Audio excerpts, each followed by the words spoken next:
chapter 7, wherein is shown how the desires torment the soul. This is proved likewise by comparison and quotations. The second kind of positive evil which the desires cause the soul is in their tormenting and afflicting of it, after the manner of one who is in torment through being bound with cords from which he has no relief until he be freed. And of these David says, Funes peccatorum circumplexi sunt me. 126. The cords of my sins, which are my desires, have constrained me round about. And, even as one that lies naked upon thorns and briars is tormented and afflicted, even so is the soul tormented and afflicted when it rests upon its desires. For they take hold upon it and distress it and cause it pain, even as do thorns. Of these David says likewise, circumdaderunt me psychotapes, et exarcerunt psychodignis in spines. 127, which signifies, they compassed me about like bees, wounding me with their stings, and they were enkindled against me, like fire among thorns, for in the desires, which are the thorns, increases the fire of anguish and torment. And even as the husbandman, coveting the harvest for which he hopes, afflicts and torments the ox in the plough, even so does concupiscence afflict a soul that is subject to its desire to attain that for which it longs. This can be clearly seen in that desire which Dalilah had to know whence Samson derived his strength that was so great, for the scripture says that it fatigued and tormented her so much that it caused her to swoon, almost to the point of death, and she said, Defecit animum ejus, et ad mortem jus classatur est. 128. 2. The more intense is the desire, the greater is the torment which it causes the soul. So that the torment increases with the desire, and the greater are the desires which possess the soul, the greater are its torments, for in such a soul is fulfilled, even in this life, that which is said in the Apocalypse concerning Babylon, in these words, Quantum glorificavit se, et indelices fuit, tantum datili tormentum, et luctum. 129. That is, as much as she has wished to exalt and fulfill her desires, so much give ye to her torment and anguish. And even as one that falls into the hands of his enemies is tormented and afflicted, even so is the soul tormented and afflicted that is led away by its desires. Of this there is a figure in the book of the Judges, wherein it may be read that strong man, Samson, who at one time was strong and free and a judge of Israel, fell into the power of his enemies, and they took his strength from him, and put out his eyes, and bound him in a mill, to grind corn. 130, wherein they 126 Psalm XVI, 61, AV, 6, 61. 127 Psalm XVI, 12, AV, XVI, 12. 128 Judges 16, 16. Actually it was Samson, not Dalilah, who was wearied even until death. 129 Apocalypse 18, 7.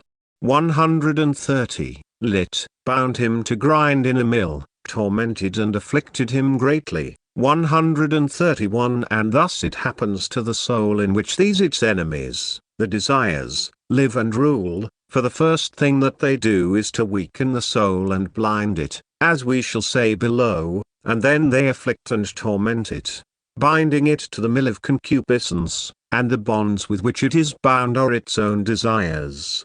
3.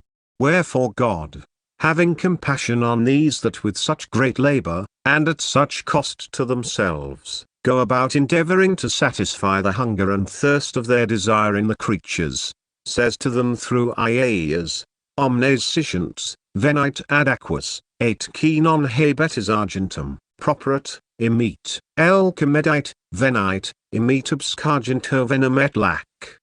Quae appenditus argentum non in panibus, et laborem vestrim non in saturitate? 132 As though he were to say, all ye that have thirst of desire, come to the waters, and all ye that have no silver of your own will and desires, make haste, buy from me and eat, come and buy from me wine and milk, that is, spiritual sweetness and peace, without the silver of your own will, and without giving me any labor in exchange for it, as ye give for your desires. Wherefore do ye give the silver of your will for that which is not bread, namely, that of the divine Spirit, and set the labor of your desires upon that which cannot satisfy you? Come, hearkening to me, and ye shall eat the good that ye desire, and your soul shall delight itself in fatness. 4. This attaining to fatness is a going forth from all pleasures of the creatures, for the creatures torment, but the Spirit of God refreshes.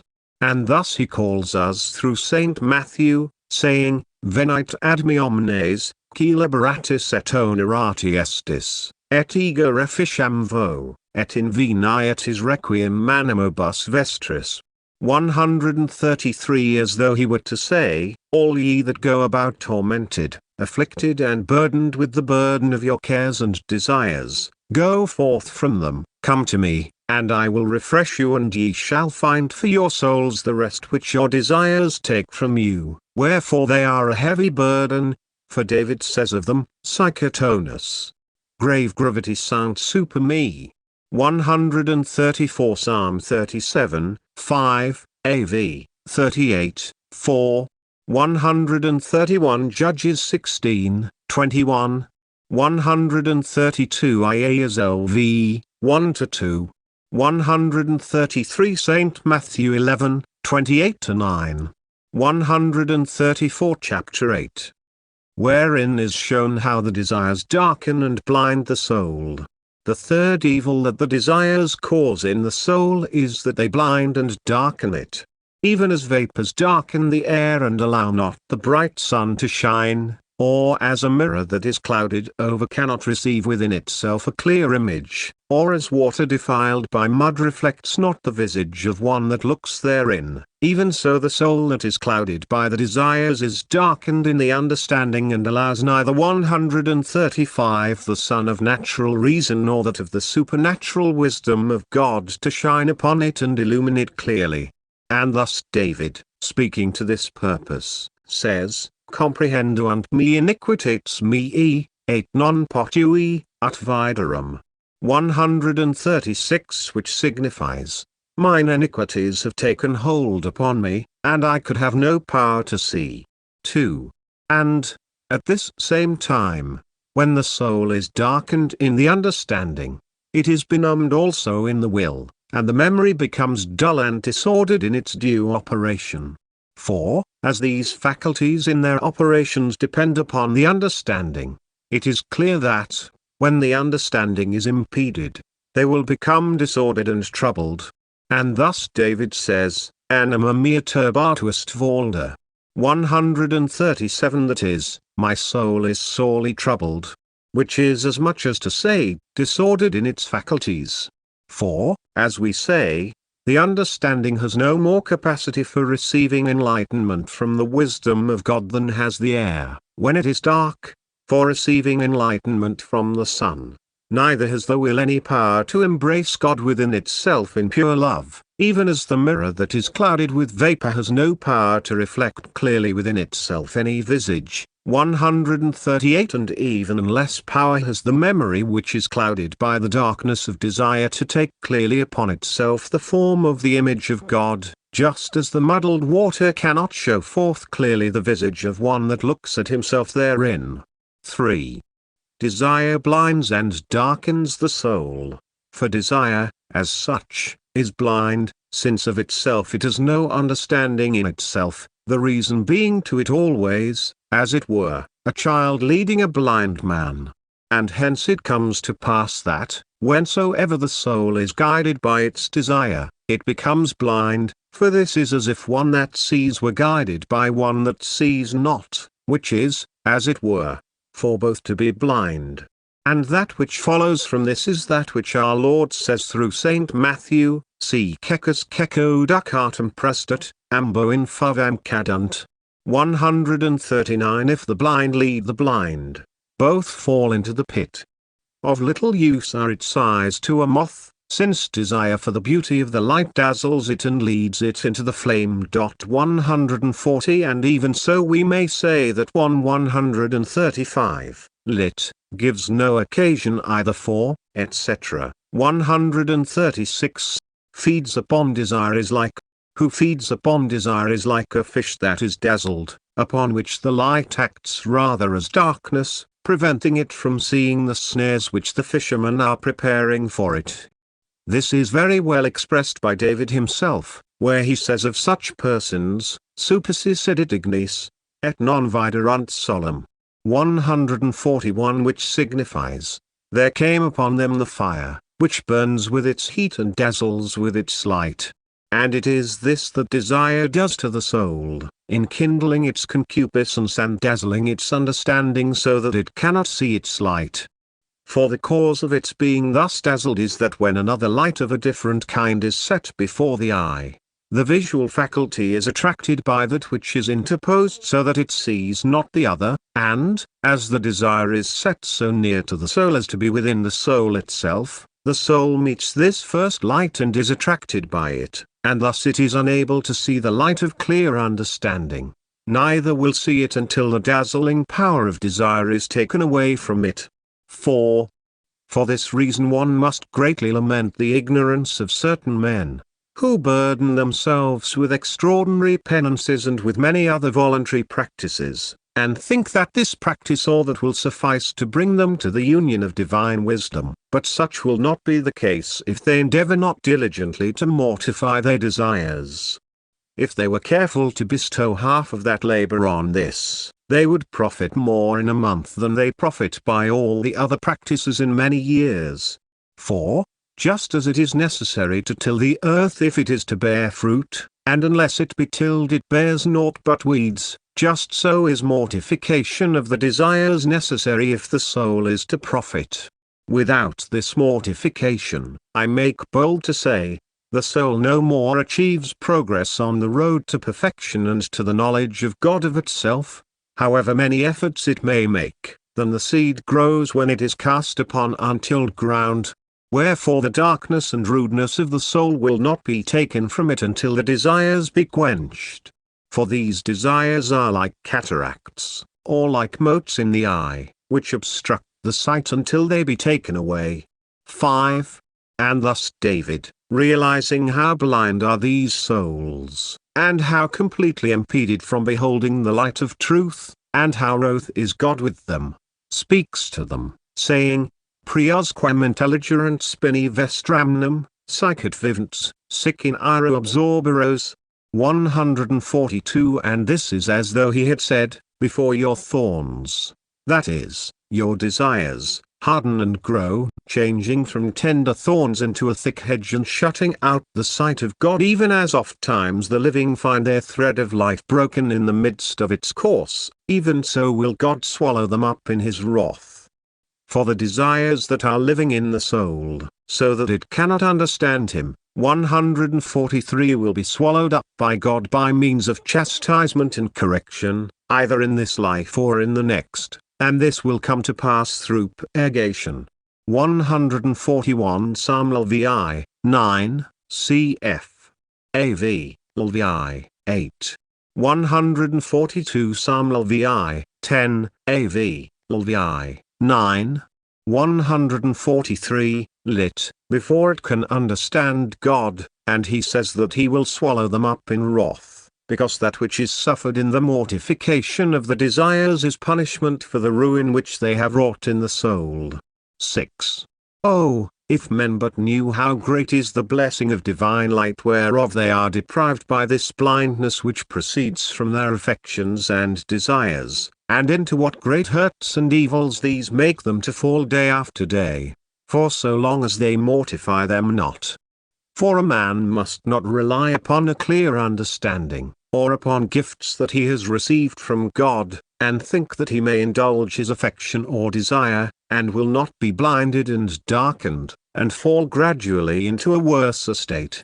For who would have said that a man so perfect in wisdom and the gifts of God as was Solomon would have been reduced to such blindness and torpor of the will as to make altars to so many idols and to worship them himself, when he was old? 144 Yet no more was needed to bring him to this than the affection which he had for women and his neglect to deny the desires and delights of his heart. For he himself says concerning himself, in Ecclesiastes, that he denied not his heart that which it demanded of him. 145 And this man was capable of being so completely led away by his desires that, although it is true that at the beginning he was cautious, nevertheless, because he denied them not, they gradually blinded and darkened his understanding, so that in the end they succeeded in quenching that great light of wisdom which God had given him, and therefore in his old age he forsook God. 7. And if unmortified desires could do so much in this man who knew so well the distance that lies between good and evil, what will they not be capable of accomplishing by working upon our ignorance? For we, as God said to the prophet Jonas concerning the Ninevites, cannot discern between 146 our right hand and our left. 147 At every step we hold evil to be good, and good, evil, and this arises from our own nature. What, then, will come to pass if to our natural darkness is added the hindrance of desire? 148 Naught but that which Ias describes thus, palpavimus, psychot kesi parietum, et quasi obscoculis ad directavimus, impagimus meridi, quasi in tenebri. 149 The prophet is speaking with those who love to follow these their desires. It is as if he had said, we have groped for the wall as though we were blind, and we have been groping as though we had no eyes, and our blindness has attained to such a point that we have stumbled at midday as though it were in the darkness. For he that is blinded by desire has this property, that, when he is set in the midst of truth and of that which is good for him, he can no more see them than if he were in darkness. 144 3 Kings, AV, 1 Kings 11, ruddier than ivory, and lovelier than the sapphire. By these four things is understood every kind of beauty and excellence of corporeal creatures. 156 Clearer here is mas claros. The adjective is rendered bright elsewhere, ruddier than ivory, and lovelier than the sapphire. By these four things is understood every kind of beauty and excellence of corporeal creatures, higher than which, ruddier than ivory, and lovelier than the sapphire. By these four things is understood every kind of beauty and excellence of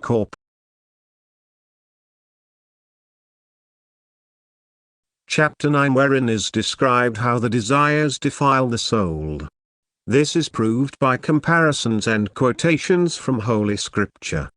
The fourth evil which the desires cause in the soul is that they stain and defile it, as is taught in Ecclesiasticus, in these words, Qui tetigerit pisum, inquinabitur 150 This signifies, he that toucheth pitch shall be defiled with it. And a man touches pitch when he allows the desire of his will to be satisfied by any creature. Here it is to be noted that the wise man compares the creatures to pitch, for there is more difference between excellence of soul and the best of the creatures 151 than there is between pure diamond, 152 or fine gold, and pitch. And just as gold or diamond, if it were heated and placed upon pitch, would become foul and be stained by it, inasmuch as the heat would have cajoled and allured the pitch, even so the soul that is hot with desire for any creature draws forth foulness from it through the heat of its desire and is stained by it. And there is more difference between the soul and other corporeal creatures than between a liquid that is highly clarified and mud that is most foul. Wherefore, even as such a liquid would be defiled if it were mingled with mud, so is the soul defiled that clings to creatures, since by doing this it becomes like to the said creatures. And in the same way that traces of soot would defile a face that is very lovely and perfect, Even in this way do disordered desires befoul and defile the soul that has them, the which soul is in itself a most lovely and perfect image of God. 2. Wherefore Jeremias, lamenting the ravages of foulness which these disordered affections cause in the soul, speaks first of its beauty, and then of its foulness, saying, Candidios sunt Nazariadus nive, nitidios lact, rubicandios ebor antico, saphiro pulchrios. Denigratuest supercarbones facies aurum, et non sunt cogniti in Platois. 153, which signifies, its hair, that is to say, that of the soul, is more excellent in whiteness than the snow, clearer 154 than milk, and ruddier than old ivory, and lovelier than the sapphire stone. Their face has now become blacker than coal, and they are not known in the streets. 155 By the hair we here understand the affections and thoughts of the soul, which, ordered as God orders them, that is, in God Himself, are whiter than snow, and clearer 156 than milk, and 150 Ecclesiasticus 13:1. 151, more literally, and all the best that is of the creatures. Elsewhere, ruddier than ivory, and lovelier than the sapphire. By these four things is understood every kind of beauty and excellence of corporeal creatures, higher than which, says the writer, are the soul and its operations, which are the Nazarites or the hair aforementioned, the which Nazarites, being unruly, 157 with their lives ordered in a way that God ordered not, that is, being set upon the creatures, have their face, says Jeremias, made and turned blacker than coal. 3. All this harm, and more, is done to the beauty of the soul by its unruly desires for the things of this world, so much so that, if we set out to speak of the foul and vile appearance that the desires can give the soul, we should find nothing, however full of cobwebs and worms it might be, not even the corruption of a dead body, nor aught else that is impure and vile, nor aught that can exist and be imagined in this life, to which we could compare it. For, although it is true that the unruly soul, in its natural being, is as perfect as when God created it, yet, in its reasonable being, it is vile, abominable, foul, black and full of all the evils that are here being described, and many more. For, as we shall afterwards say, a single unruly desire, although there be in it no matter of mortal sin, suffices to bring a soul into such bondage, foulness and vileness that it can in no wise come to accord with God in union. 158 Until the desire be purified. What, then, will be the vileness of the soul that is completely unrestrained with respect to its own passions and given up to its desires, and how far removed will it be from God and from His purity? 4. It is impossible to explain in words, or to cause to be understood by the understanding, what variety of impurity is caused in the soul by a variety of desires.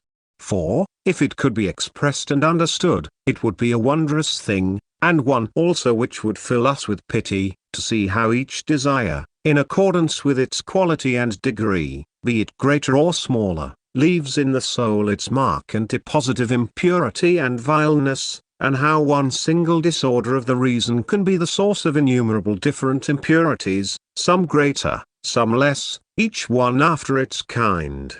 For, even as the soul of the righteous man has in one single perfection, which is uprightness of soul, innumerable gifts of the greatest richness, and many virtues of the greatest loveliness, each one different and full of grace after its kind according to the multitude and the diversity of the affections of love which it has had in God, even so the unruly soul, according to the variety of the desires which it has for the creatures, has in itself a miserable variety of impurities and meannesses, wherewith it is endowed. 159 By the said desires.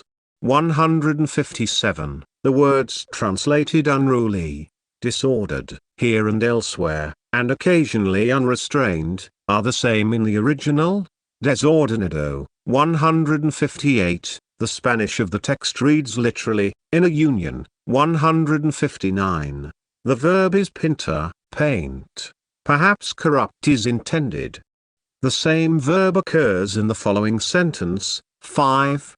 The variety of these desires is well illustrated in the book of Ezekiel, where it is written that God showed this prophet, in the interior of the temple, painted around its walls, all likenesses of creeping things which crawl on the ground, and all the abomination of unclean beasts. 160 And then God said to Ezekiel, Son of man, hast thou not indeed seen the abominations that these do, each one in the secrecy of his chamber? 161 And God commanded the prophet to go in farther, and he would see greater abominations, and he says that he there saw women seated, weeping for Adonis, the god of love. 162 And God commanded him to go in farther still, and he would see yet greater abominations, and he says that he saw there 25 old men whose backs were turned toward the temple. 163 6. The diversity of creeping things and unclean beasts that were painted in the first chamber of the temple are the thoughts and conceptions which the understanding fashions from the lowly things of earth, and from all the creatures, which are painted, just as they are, in the temple of the soul, when the soul embarrasses its understanding with them, which is the soul's first habitation. The women that were farther within, in the second habitation, weeping for the god Adonis, are the desires that are in the second faculty of the soul, which is the will, the which are, as it were, weeping, inasmuch as they covet that to which the will is affectioned, which are the creeping things painted in the understandings. And the men that were in the third habitation are the images and representations of the creatures, which the third part of the soul, namely memory, keeps and reflects upon. 164 Within itself. Of these it is said that their backs are turned toward the temple, because when the soul, according to these three faculties, completely and perfectly embraces anything that is of the earth, it can be said to have its back turned toward the temple of God, which is the right reason of the soul, which admits within itself nothing that is of creatures. 7. And let this now suffice for the understanding of this foul disorder of the soul with respect to its desires. For if we had to treat in detail of the lesser foulness which these imperfections and their variety make and cause in the soul, and that which is caused by venial sins, which is still greater than that of the imperfections, and their great variety, and likewise that which is caused by the desires for mortal sin, which is complete foulness of the soul, and its great variety, according to the variety and multitude of all these three things, we should never end, nor would the understanding of angels suffice to understand it. That which I say, and that which is to the point for my purpose, is that any desire, although it be for but the smallest imperfection, stains and defiles the soul. 160 Ezekiel 8:10. 161, Ezekiel 8:12, 162 Ezekiel 8:14, 163 Ezekiel 8:16, 164, lit. Revol. That which the children of the viper are said to work in their mother, who, as Chapter 10. Wherein is described how the desires weaken the soul in virtue and make it lukewarm. The fifth way in which the desires harm the soul is by making it lukewarm and weak, so that it has no strength to follow after virtue and to persevere therein. For as the strength of the desire, when it is set upon various aims, is less than if it were set wholly on one thing alone, and as, the more are the aims whereon it is set, the less of it there is for each of them. For this cause philosophers say that virtue in union is stronger than if it be dispersed. Wherefore it is clear that, if the desire of the will be dispersed among other things than virtue, it must be weaker as regards virtue. And thus the soul whose will is set upon various trifles is like water, which, having a place below wherein to empty itself, never rises, and such a soul has no profit. For this cause the patriarch Jacob compared his son Reuben to water poured out, because in a certain sin he had given rein to his desires. And he said, Thou art poured out like water, grow thou not. 165 As though he had said, Since thou art poured out like water as to the desires, thou shalt not grow in virtue.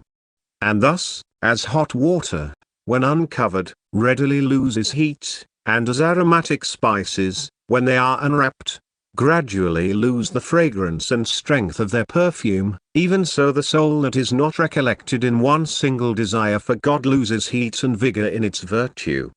This was well understood by David, when he said, speaking with God, I will keep my strength for thee. 166 That is, concentrating the strength of my desires upon thee alone. 2. And the desires weaken the virtue of the soul, because they are to it like the shoots that grow about a tree, and take away its virtue so that it cannot bring forth so much fruit. And of such souls as these says the Lord, Vi pragnantibus, et nutrientibus in illistiibus. 167 That is, woe to them that in those days are with child and to them that give suck. This being with child and giving suck is understood with respect to the desires, which, if they be not pruned, will ever be taking more virtue from the soul, and will grow to the harm of the soul, like the shoots upon the tree. Wherefore our Lord counsels us, saying, Have your loins girt about. 168. The loins signifying here the desires. And indeed, they are also like leeches, which are ever sucking the blood from the veins, for thus the preacher terms them when he says, The leeches are the daughters, that is, the desires, saying ever, Daka, Daka. 169 3. From this it is clear that the desires bring no good to the soul but rather take from it that which it has, and, if it mortify them not, they will not cease till they have wrought in it. 165 Genesis xlix, 4.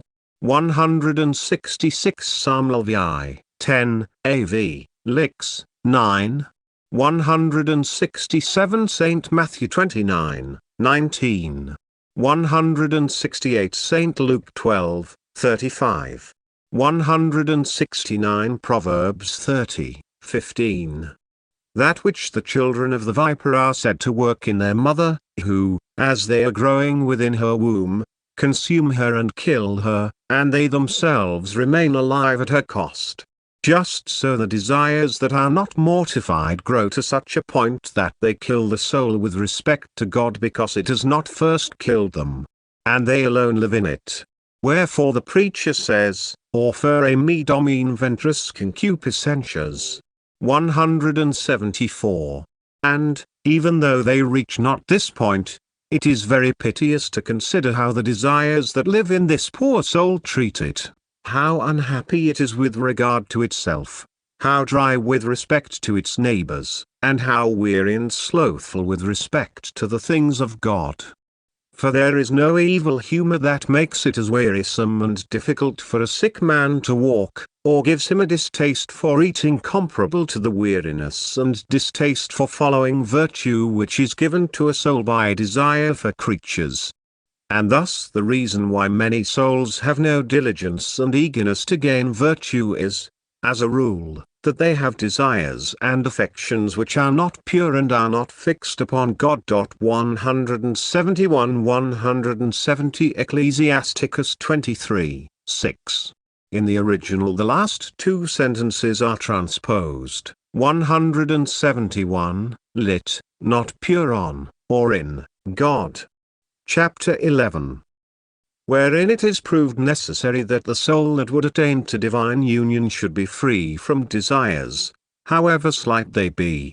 I expect that for a long time the reader has been wishing to ask whether it be necessary, in order to attain to this higher state of perfection, to undergo first of all total mortification in all the desires, great and small, or if it will suffice to mortify some of them and to leave others, those at least which seem of little moment. For it appears to be a severe and most difficult thing for the soul to be able to attain to such purity and detachment that it has no will and affection for anything. 2. To this I reply, first, that it is true that all the desires are not equally hurtful, nor do they all equally embarrass the soul. I am speaking of those that are voluntary, for the natural desires hinder the soul little, if at all, from attaining to union, when they are not consented to nor pass beyond the first movements, I mean, 172 all those wherein the rational will has had no part, whether at first or afterward, and to take away these, that is, to mortify them wholly in this life, is impossible. And these hinder not the soul in such a way as to prevent its attainment to divine union, even though they be not, as I say, wholly mortified. For the natural man may well have them, and yet the soul may be quite free from them according to the rational spirit. For it will sometimes come to pass that the soul will be in the full 173 union of the prayer of quiet in the will at the very time when these desires are dwelling in the sensual part of the soul, and yet the higher part, which is in prayer, will have nothing to do with them. But all the other voluntary desires, whether they be of mortal sin, which are the gravest, or of venial sin, which are less grave, or whether they be only of imperfections, which are the least grave of all, must be driven away every one, and the soul must be free from them all, howsoever slight they be, if it is to come to this complete union. And the reason is that the state of this divine union consists in the soul's total transformation, according to the will, in the will of God, so that there may be naught in the soul that is contrary to the will of God, but that, in all and through all, its movement may be that of the will of God alone.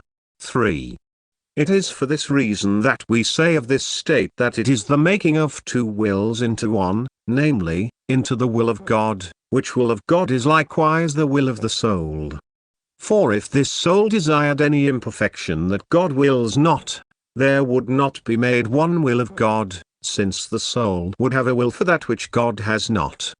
It is clear, then, that for the soul to come to unite itself perfectly with God through love and will, it must first be free from all desire of the will, howsoever slight.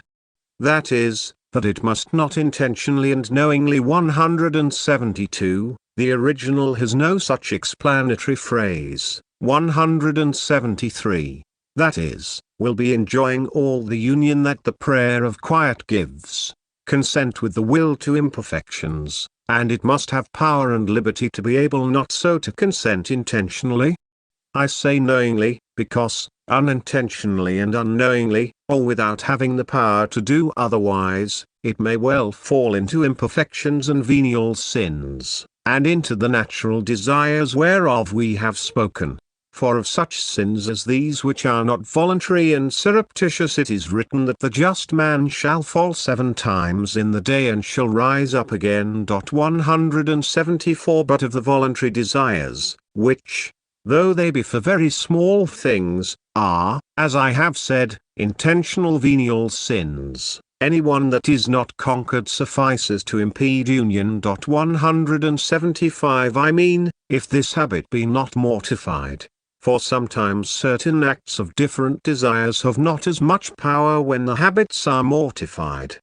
Still, the soul will attain to the stage of not having even these, for they likewise proceed from a habit of imperfection.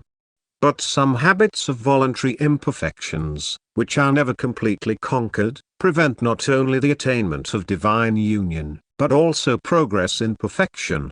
4. These habitual imperfections are, for example, a common custom of much speaking, or some slight attachment which we never quite wish to conquer, such as that to a person, a garment, a book, a cell, a particular kind of food, tittle-tattle, fancies for tasting, knowing or hearing certain things, and such like. Any one of these imperfections, if the soul has become attached and habituated to it, is of as great harm to its growth and progress in virtue as though it were to fall daily into many other imperfections and usual venial sins which proceed not from a habitual indulgence in any habitual and harmful attachment, and will not hinder it so much as when it has attachment to anything. For as long as it has this, there is no possibility that it will make progress in perfection, even though the imperfection be extremely slight. For it comes to the same thing whether a bird be held by a slender cord or by a stout one, since, even if it be slender, the bird will be well held as though it were stout, for so long as it breaks it not and flies not away. It is true that the slender one is the easier to break, still, easy though it be, the bird will not fly away if it be not broken. And thus the soul that has attachment to anything, however much virtue it possess, will not attain to the liberty of divine union. For the desire and the attachment of the soul have that power which the sucking fish 176 is said to have when it clings to a ship, for, though but a very small fish, if it succeed in clinging to the ship, it makes it incapable of reaching the port, or of sailing on at all. It is sad to see certain souls in this plight. Like rich vessels, they are laden with wealth and good works and spiritual exercises, and with the virtues and the favors that God grants them, and yet, because they have not the resolution to break with some whim or attachment or affection, which all come to the same thing, they never make progress or reach the port of perfection, though they would need to do no more than make one good flight. And thus to 174 Proverbs 24:16. 175, the original omits union. 176, or Imra, snap that cord of desire right off, or to rid themselves of that sucking fish of desire which clings to them. 5.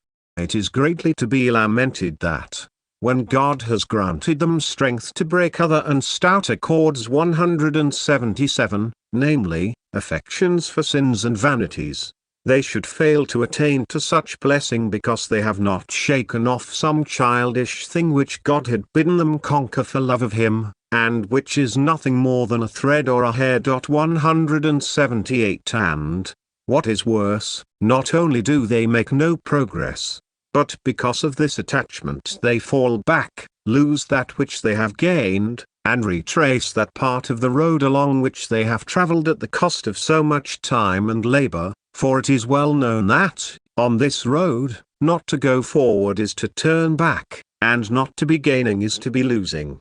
This our Lord desired to teach us when He said, "He that is not with me is against me, and he that gathereth not with me scattereth." 179 He that takes not the trouble to repair the vessel, however slight be the crack in it, is likely to spill all the liquid that is within it. The preacher taught us this clearly when he said, "He that contemneth small things shall fall by little and little." 184, as he himself says, "A great fire cometh from a single spark."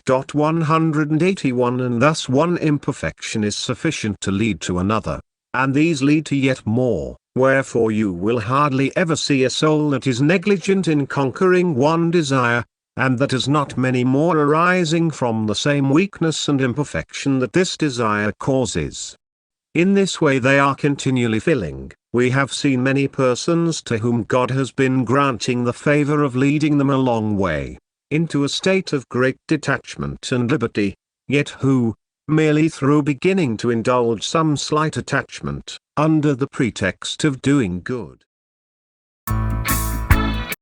them a long way, into a state of great detachment and liberty, yet who, merely through beginning to indulge some slight attachment, under the pretext of doing good, or in the guise of conversation and friendship, often lose their spirituality and desire for God and holy solitude, fall from the joy and wholehearted devotion which they had in their spiritual exercises, and cease not until they have lost everything, and this because they broke not with that beginning of sensual desire and pleasure and kept not themselves in solitude for God.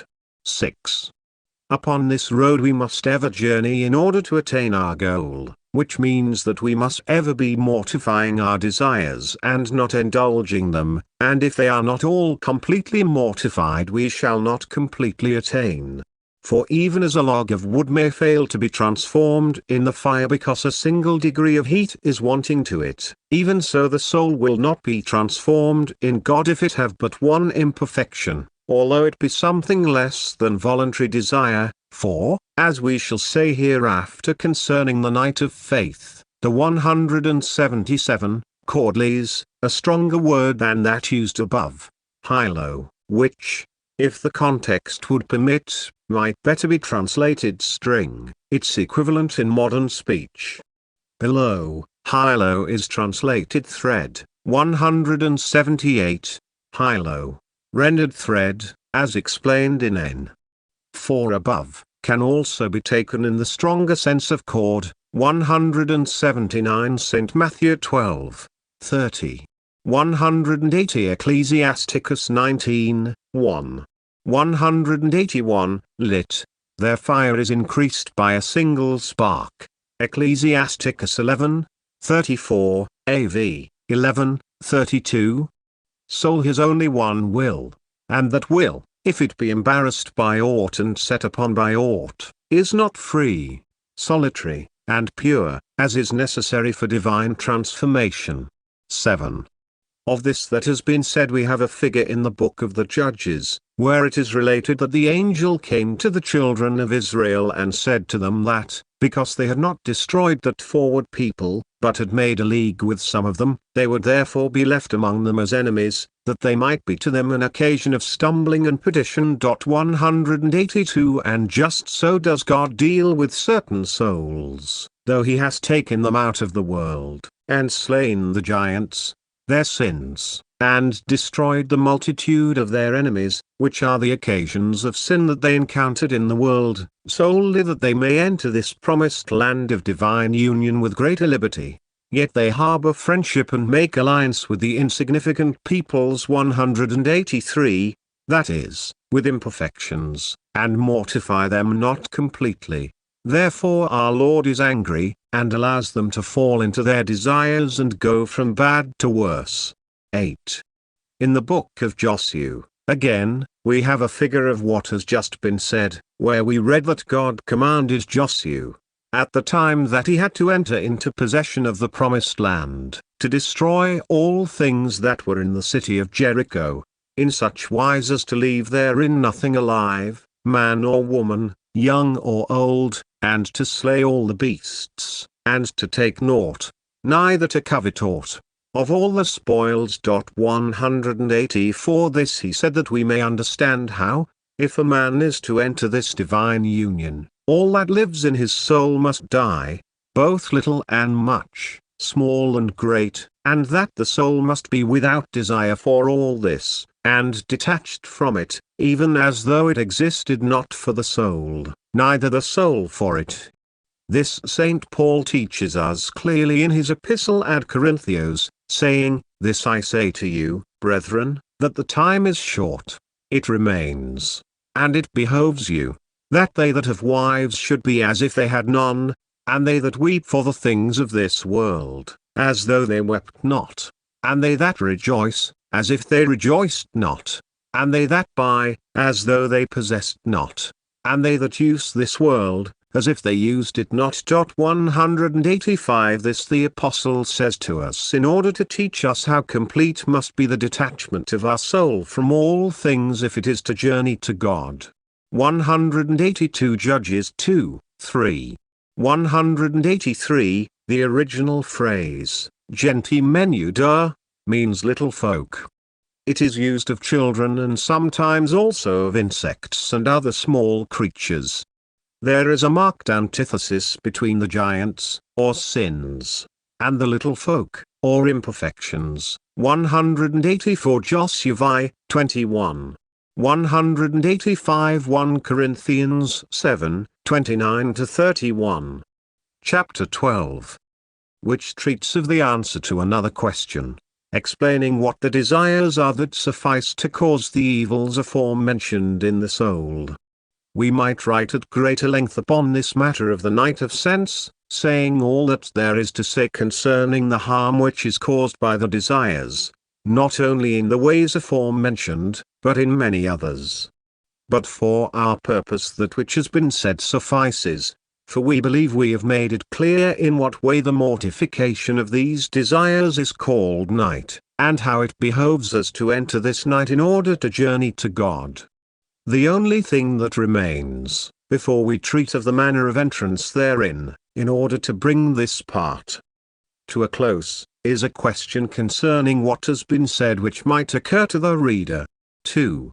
It may first be asked if any desire can be sufficient to work and produce in the soul the two evils aforementioned, namely, the privative, which consists in depriving the soul of the grace of God, and the positive, which consists in producing within it the 5 serious evils whereof we have spoken.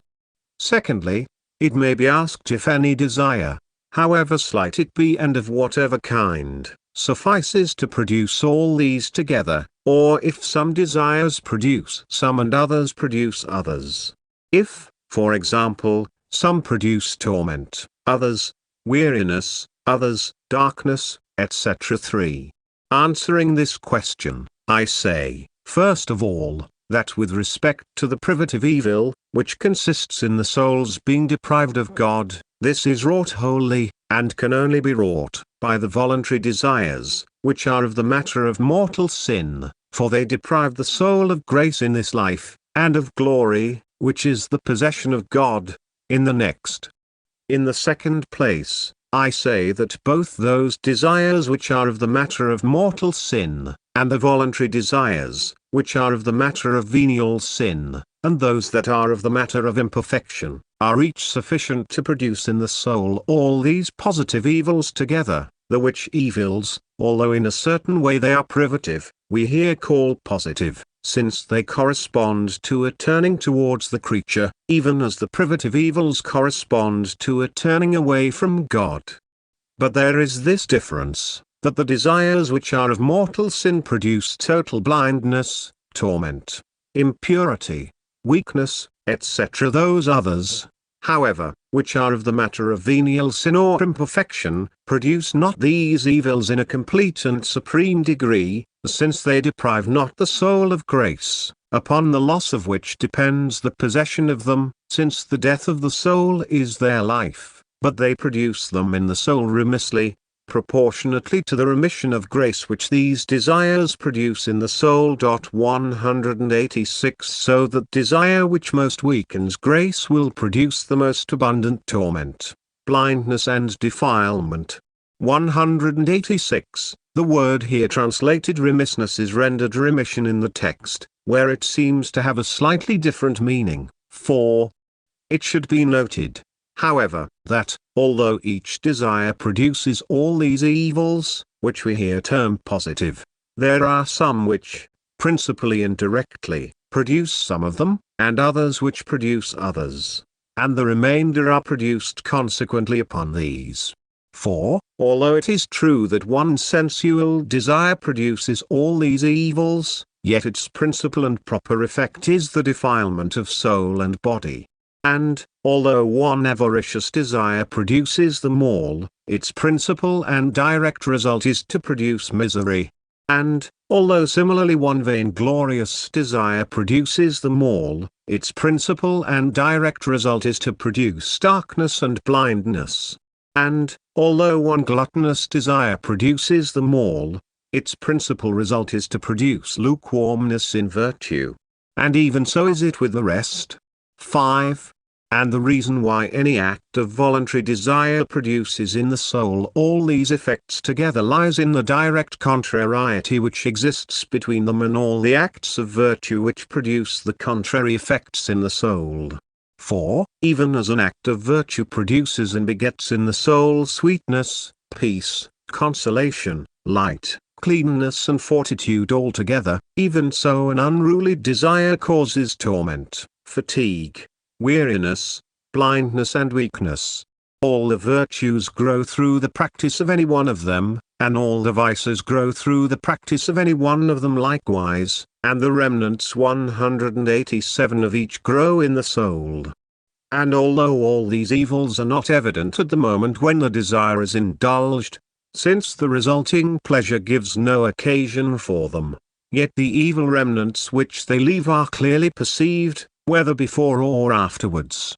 This is very well illustrated by that book which the angel commanded Saint John to eat, in the Apocalypse, the which book was sweetness to his mouth, and in his belly bitterness. 188 For the desire, when it is carried into effect, is sweet and appears to be good, but its bitter taste is felt afterwards. The truth of this can be clearly proved by anyone who allows himself to be led away by it. Yet I am not ignorant that there are some men so blind and insensible as not to feel this, for, as they do not walk in God, they are unable to perceive that which hinders them from approaching Him. 6. I am not writing here of the other natural desires which are not voluntary, and of thoughts that go not beyond the first movements, and other temptations to which the soul is not consenting. For these produce in the soul none of the evils aforementioned. For, although a person who suffers from them may think that the passion and disturbance which they then produce in him are defiling and blinding him, this is not the case, rather they are bringing him the opposite advantages.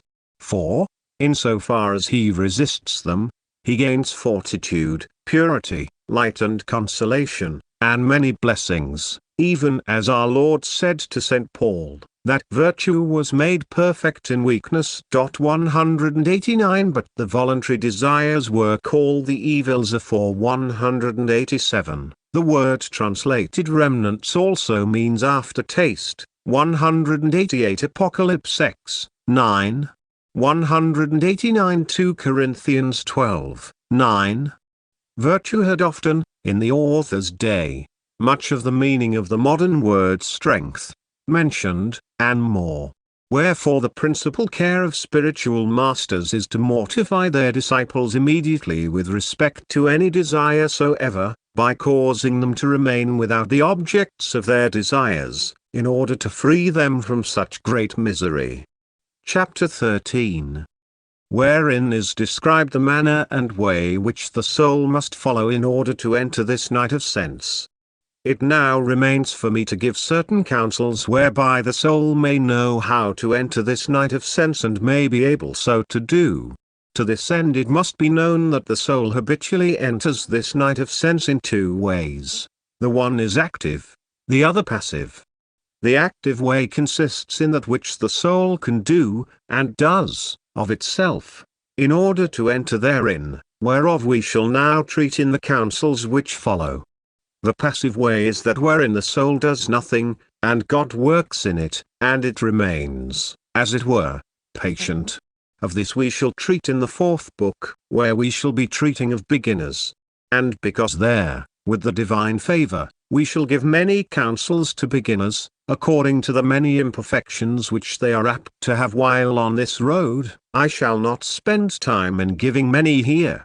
And this, too, because it belongs not to this place to give them, as at present we are treating only of the reasons for which this journey is called a night, and of what kind it is, and how many parts it has. But, as it seems that it would be incomplete, and less profitable than it should be, if we gave no help or counsel here for walking in this night of desires, I have thought well to set down briefly here the way which is to be followed, and I shall do the same at the end of each of the next two parts, or causes, of this night, whereof, with the help of the Lord, I have to treat. 2.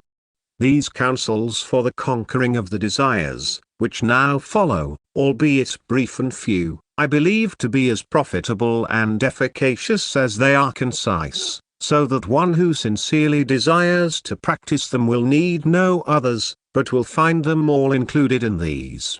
3.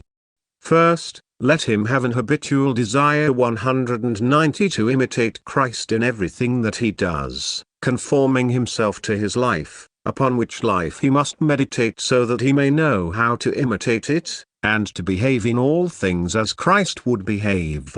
4. Secondly, in order that he may be able to do this well, every pleasure that presents itself to the senses, if it be not purely for the honor and glory of God, must be renounced and completely rejected for the love of Jesus Christ, who in this life had no other pleasure, neither desired any, than to do the will of his Father, which he called his meat and food. 191 I take this example. If there present itself to a man the pleasure of listening to things that tend not to the service and honor of God, let him not desire that pleasure, nor desire to listen to them. And if there present itself the pleasure of looking at things that help him not Godward, let him not desire the pleasure or look at these things. And if in conversation or 190, the word used for desire is appetito, which has been used in the past chapters for desires of sense, cf. Chap. I, above, 191, St. John the 4th, 34, in aught else soever such pleasure present itself, let him act likewise. And similarly with respect to all the senses, in so far as he can fairly avoid the pleasure in question. If he cannot, it suffices that, although these things may be present to his senses, he desires not to have this pleasure. And in this wise he will be able to mortify and void his senses of such pleasure, as though they were in darkness. If he takes care to do this, he will soon reap great profit. 5.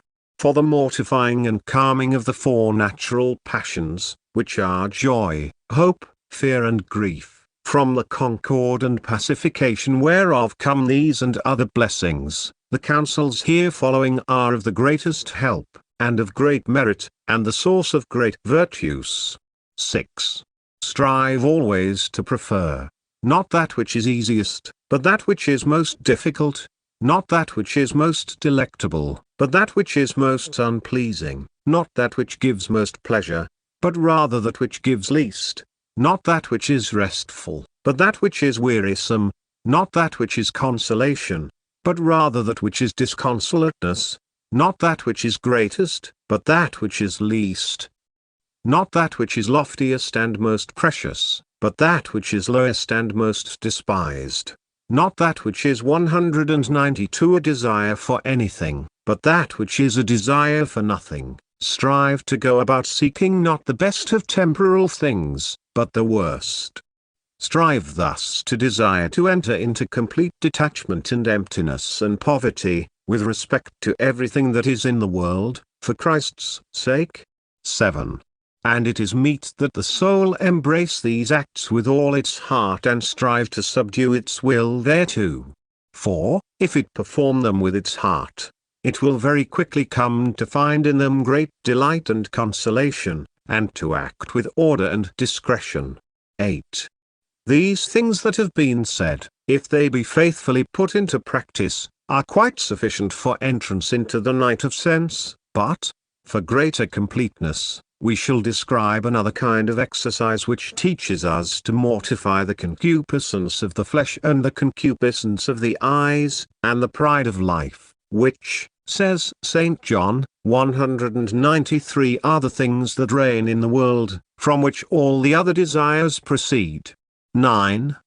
First, let the soul strive to work in its own despite, and desire all to do so. Secondly, let it strive to speak in its own despite and desire all to do so. Third, let it strive to think humbly of itself, in its own despite, and desire all to do so. 10.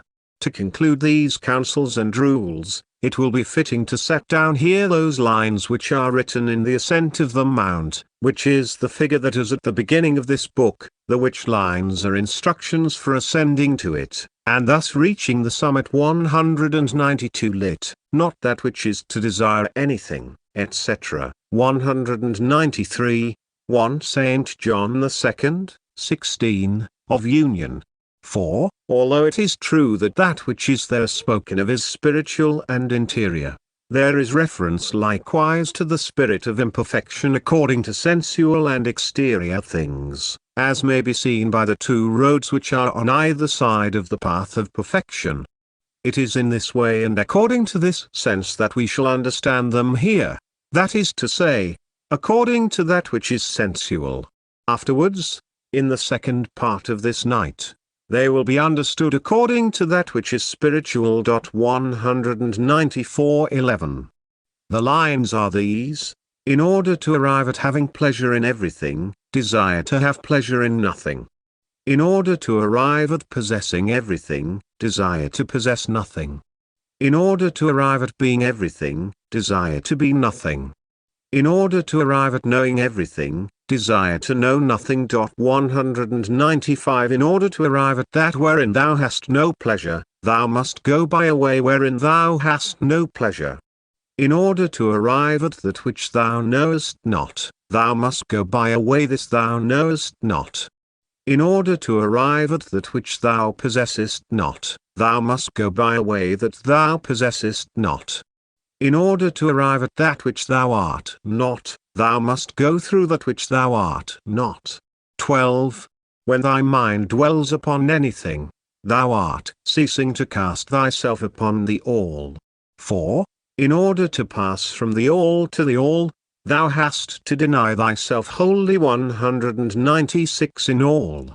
And, when thou comest to possess it wholly, thou must possess it without desiring anything. For, if thou wilt have anything in having all, 197. Thou hast not thy treasure purely in God. 194. The saint does not, however, allude to these lines again. The order followed below is that of Alk, which differs somewhat from that followed in the diagram. 195. This line, like LL 6, 8 of the paragraph, reads more literally: desire not to possess, know, anything in anything. It is more emphatic than L. 2, 196. There is a repetition here which could only be indicated by translating orally. So, 2, in the next couplet, 197, lit. Anything in all, 13.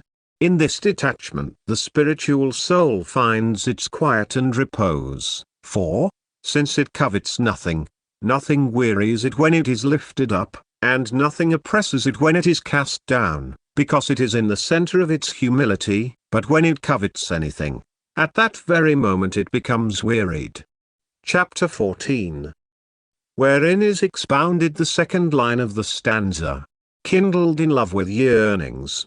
Now that we have expounded the first line of this stanza, which treats of the night of sense, explaining what this night of sense is, and why it is called night, and now that we have likewise described the order and manner which are to be followed for a soul to enter therein actively, the next thing to be treated in due sequence is its properties and effects, which are wonderful, and are described in the next lines of the stanza aforementioned, upon which I will briefly touch for the sake of expounding the said lines, as I promised in the prologue, 198, and I will then pass on at once to the second book, treating of the other part of this night, which is the spiritual.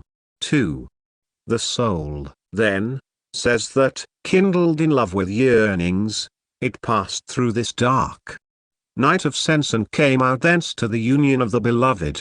For, in order to conquer all the desires and to deny itself the pleasures which it has in everything, and for which its love and affection are wont to enkindle the will that it may enjoy them, it would need to experience another and a greater enkindling by another and a better love, which is that of its spouse, to the end that, having its pleasure set upon him and deriving from him its strength, it should have courage and constancy to deny itself all other things with these.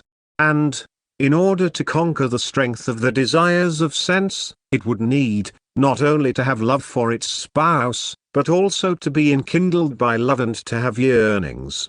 For it comes to pass, and so it is, that with such yearnings of desire the sensual nature is moved and attracted toward sensual things, so that, if the spiritual part be not enkindled with other and greater yearnings for that which is spiritual, it will be unable to throw off the yoke of nature 199 or to enter this night of sense, neither will it have courage to remain in darkness as to all things, depriving itself of desire for them all. 3. And the nature and all the varieties of these yearnings of love which souls experience in the early stages of this road to union, and the diligent means and contrivances which they employ in order to leave their house, which is self-will, during the night of the mortification of their senses, and how easy, and even sweet and delectable, these yearnings for the spouse make all the trials and perils of this night to appear to them. This is not the place to describe, neither is such description possible, for it is better to know and meditate upon these things than to write of them. And so we shall pass on to expound the remaining lines in the next chapter. 198. This confirms our point, BK. Chap. 2, 6, above, that the saint considers the argument as part of the prologue. 199 lit. To conquer the natural yoke. Chapter 15.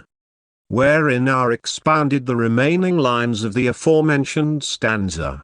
Oh, happy chance, I went forth without being observed, my house being now at rest. These lines take as a metaphor the miserable estate of captivity, a man's deliverance from which, when none of the jailers hinder his release, he considers a happy chance. For the soul, on account of 200 original sin, is truly as it were a captive in this mortal body, subject to the passions and desires of nature, from bondage and subjection to which it considers its having gone forth without being observed as a happy chance, having gone forth, that is, without being impeded or engulfed 201 by any of them. 2. For to this end the soul profited by going forth upon a dark night, that is, in the privation of all pleasures and mortification of all desires, after the manner whereof we have spoken. And by its house being now at rest is meant the sensual part, which is the house of all the desires, and is now at rest because they have all been overcome and lulled to sleep. For until the desires are lulled to sleep through the mortification of the sensual nature, and until at last the sensual nature itself is at rest from them, so that they make not war upon the spirit, the soul goes not forth to true liberty and to the fruition of union with its beloved. End of the first book.